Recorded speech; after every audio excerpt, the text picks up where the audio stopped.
এটাকে আমরা বাঙালিরা এটাকে কি গাছ বলি? শিয়াল কাটা।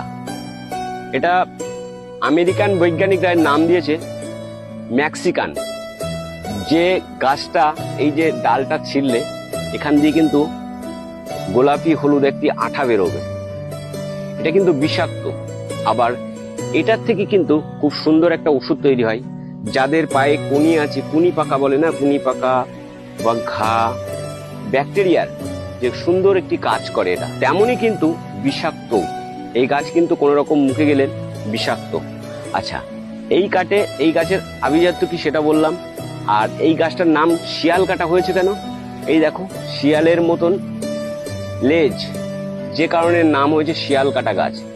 আর এই যে দেখছো ফল হয়েছে, কিন্তু এই যে ফলটা যখন শুকাবে ফাটালে কিন্তু দেখবা সর্ষার মতো দানা। সর্ষার মধ্যে যদি মিশিয়ে দেওয়া হয় তাহলে কিন্তু ধরা যাবে না এটা সর্ষার দানা নাকি এটা শিয়াল কাটার গাছের দানা।